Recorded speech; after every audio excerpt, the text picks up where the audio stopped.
What's up, friends? Welcome back to the podcast. You guys, I am so grateful that you are here today. You guys, today's episode, honestly, just sit back, grab yourself an iced tea, grab an iced coffee, or if you're driving along, enjoy your drive. And I hope that this episode speaks to your heart. I hope it encourages you. I heard a quote a few weeks ago, and it really moved me. And I just brainstormed some thoughts that I wanted to share with you. And it's become kind of a mantra for me, honestly. So the quote is, "Life is not a museum, it's a concert." And so we're going to dive into that today, and we're going to dive into how do we turn our life into the most beautiful concert, no matter what has happened to you, no matter what you've done, no matter what's holding you back, no matter how much you think it's too late for you on your journey, or you just feel stuck. This is the episode for you. I hope that it just encourages you. I hope it empowers you. And more than anything, I just hope that it really resonates with you. Also, if you follow me on social media, check through to the image. I got to tell you, this image has moved me. I actually printed it out and it's up in my office now. Anyways, I hope you enjoy the image. I think the image really encapsulates kind of what this audio is. So I hope it blesses you. Welcome to a Holy Mess podcast. All right, my friends, we all know life can be so difficult and painful at times, especially when we're carrying grief or loss or wrestling with shame about our past, anxiety about our future, or frankly, like we are just not enough. But there has to be so much more for us. There is hope and joy, peace, love, fun, purpose, and a reason that you, my friend, are on this planet.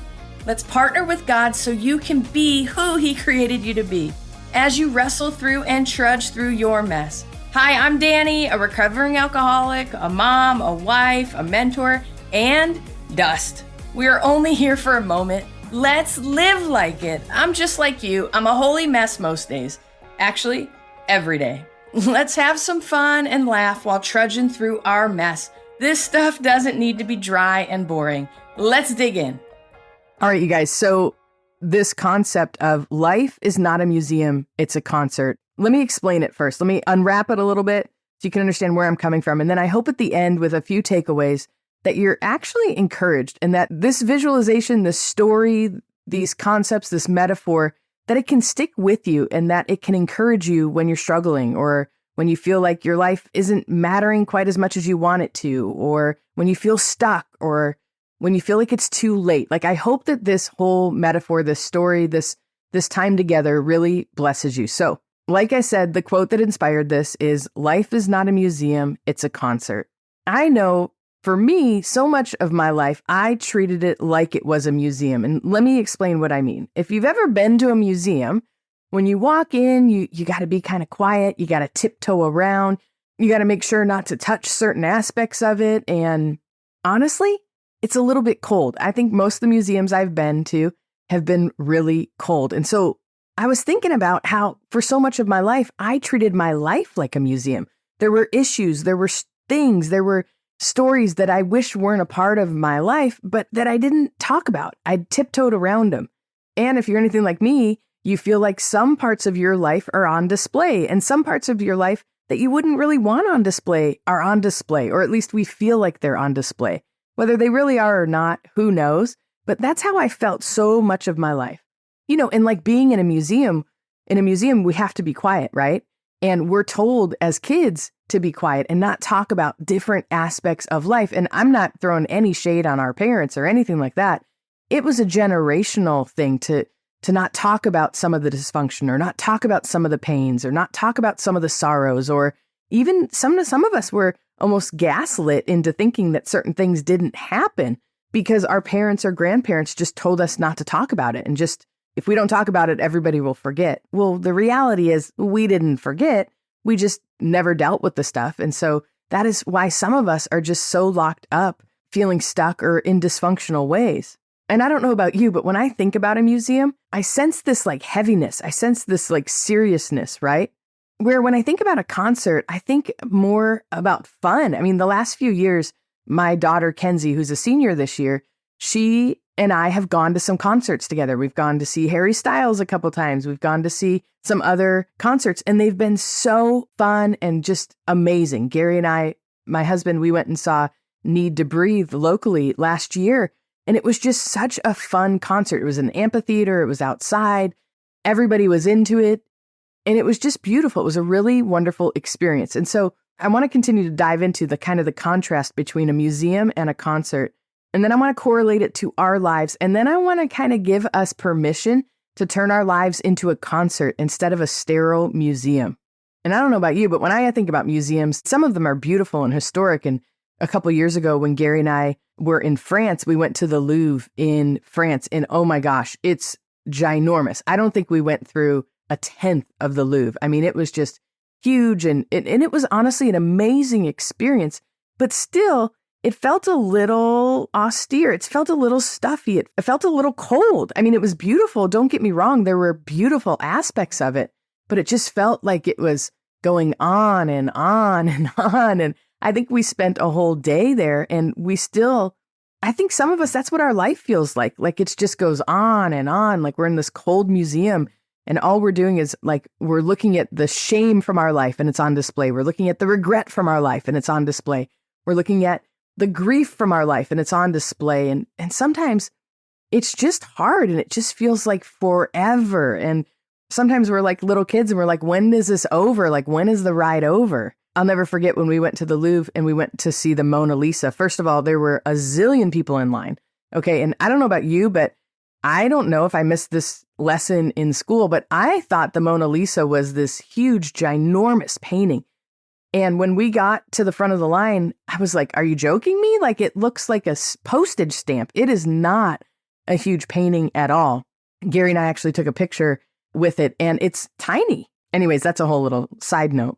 So a museum, it just feels a little bit more boring. I hate to say it. And I love museums. I'm not throwing shade on museums. So if you are like a museum lover, please don't send me mean emails. Okay. But what I'm saying is, if you've ever been to a concert, and I'm talking about a concert that you love, from a band that you love, the energy in the room, the people in the room, the experience of the music, the experience, you just get swept away. I mean, I've never been swept away in a museum. Okay.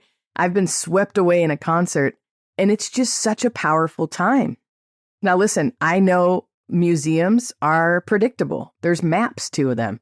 You can know exactly where to go and how to get there, right? It's predictable and everything's in its place. And we are humans and we really like predictability, even dysfunctional predictability. A concert's a little bit more unpredictable. I mean, even if the band practices, there's things that happen and you can't really control it. So let me put this into a story form from one of my students. So one of my students shared with me this week how she needed help with something. She was in a new environment and she didn't really understand the environment. And so she had to ask for help, but it was so hard for her to ask for help because she is such a giver, which honestly, I can totally relate. You know, they make the joke about men don't ask for directions because they don't want to ask for help. But you guys, I think a lot of us, we don't like to ask for help because we don't want to be a burden. It's not about not having the answers. It's that we don't want to be a burden and we'll just figure it out.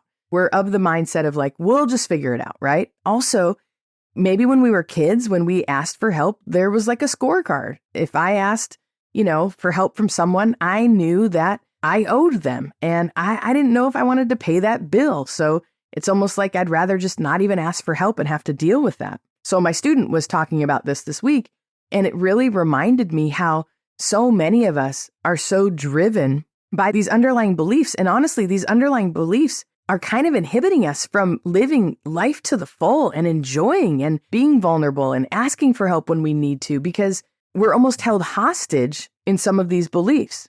You guys, and I know the reality is we all know deep down, how much control do we really have in life anyways? I know we all want control, and that's mostly because we feel helpless in some areas and we think if we have control, we'll feel safe. But the reality is we really don't have as much control of our lives, and we definitely don't have as much control of other people's lives in our lives that we wish we did. One of the only things, you guys, that we truly have control over is our inner transformation and is the self-awareness work and doing the work to figure out what's driving us and then figuring out what we want in the future. And I know some of us, we're so stuck in the now that we can't even think about building a life that we want for the future because we're so overwhelmed with the pain or the sorrow or the suffering or just the mundaneness of today. And you guys, I think some of us, we're looking at our lives like a museum. And honestly, there's some safety in it being a museum. There's some predictability. Like I said, there's even some control, right? Because there's some pretense, like we can put up a mask even for some of the things in our lives. But honestly, you guys, living our life like a museum, it's kind of cold and it's kind of exhausting. But when we step into like concert living, when we step into that our life is a concert, yes, it's more unpredictable, but it's exciting. There's movement. Dare I say there's hope. There's even fun and laughter, right? So when Gary and I were at the Louvre, we were in this one room and I'll never forget it. We were looking at this painting and there weren't very many people in the room, but there were, oh my gosh, super high ceilings and the whole ceiling was painted. I mean, it was just gorgeous. Everything was gorgeous. It was from hundreds and hundreds of years ago. The paintings were just amazing. Well, someone had dropped something metal on the marble floor and you guys, it made the biggest crashing sound and it echoed off the walls. And you guys, I'm not kidding. It shook me to my core. I mean, I literally felt it in my spine, right? It hit this very like raw note, this loud note. And as I've been thinking about this podcast episode, I was thinking about how music, like if you play one note, and I'm not a musician, okay, but I have heard that underneath the notes, there's like a secondary sound that is made. But if you hear a note played like on a piano, in and of itself, it's probably would get pretty boring. It'd probably get pretty old and it's probably not all that beautiful. But when you put it all together, it can turn into like the most beautiful symphony. And I'm talking the dark notes, the high notes, the low notes. Like it just turns beautiful. And I started thinking about the concerts I've been to. They vibrate me. Like there's literally music, sound, noise. It's a vibration, right? And I can feel it like in my gut, in my chest, in my very being. And if you've ever listened to any really moving music, I mean, some of us get really emotional when we listen to music, right? But if you stick with it and you know that the concert, all the notes and all the tones, they come together, they play together, they rely upon one another. Just like our stories, our life, you guys, all of our stories, instead of looking at it like this incident happened when I was 3, this incident happened when I was 7, this incident happened when I was 17, this incident happened when I was 25, this incident happened when I was 40, right? So instead of looking at our life like a museum and like each specific thing all on its own, what if we looked at it like a concert, like it all comes in and plays together? And sure, there are some dark notes, there are some dark days, but somehow with the light notes and with the beauty that comes with it, it all comes together and it ebbs and it flows and it's moving and the noise, the concert, it communicates to us. It moves us. It inspires us. So there's a couple steps I want to talk about. How do we move from being a museum or looking at our life like a museum and moving it into more of a concert mode? And I want to share another quick story and then I want to get into a few steps that I just brainstormed. But when I was a kid, I grew up in upstate New York and one set of my grandparents, my dad's parents, were old school Polish grandparents. And I called them Grammy and Jaja, and they were old school Polish. And so they were really generous people. But my grandma, whom I love, but she had these pink couches in their living room. And you guys, these pink couches, I think they had them for 50 years. And I kid you not, there was plastic covers over the pink couches. And I don't know about any of you, if any of your grandparents had plastic on their furniture, but I remember hot summer days, we'd go running in the house and we'd jump on the couch. And I remember when I'd sit up, when I'd get off the couch, literally like the skin from my legs would peel off and be left on like it hurt so bad when you stand up from the plastic on the couches. And I remember as my grandma began to struggle with her health, we then lived in California. And so my dad, God bless him, he would fly back very often to go stay with his mom and just visit and see her and see what she needed and all of that. And then my brothers and my mom and I would go back as well. And I remember towards the end of my grandma's life, and we knew she was going to the end, and she was a pretty particular woman up until this point. But I remember, and I'll never forget it, when I spent the night at her house, she told me to take the plastic off her couches. Now, this woman did not take the plastic off her couches for 50 years. She was nearing the end of her life. And I'll never forget when she asked me to take the plastic off the couch, and I slept on the couch that night. And you guys, you know what? In that living room, not much living happened in that living room until towards the end of her life. when the plastic came off the couches and we can all sit there comfortably. Before then, we visited around the kitchen table. But I just started thinking, some of our places in our lives, you guys, we have plastic on the couches. We have plastic because we don't want to go there. We don't want to touch it. We don't want to soil whatever it is in our life. And it may not even be good things, but we don't want to touch it. We don't want to come near to it. And I have found, when we're hurting or when we're feeling stuck or when we want to get to the next level in life, in our personal life or in our business life, you guys, we've got to take off the plastic. We've got to get personal with our lives. We've got to get real. We've got to embrace and live life. We've got to have freedom to breathe and to enjoy what time we have left on this planet. And you guys, it's never too late. I don't care if you're in your 70s, 80s, 90s. Like, it's not too late for you. And I know some people, I talk to people all the time in their 30s, 40s, 50s who feel like it's too late, let alone 60s, 70s, 80s, 90s. I mean, my oldest client is in her mid 80s. And I got to tell you, this woman inspires me.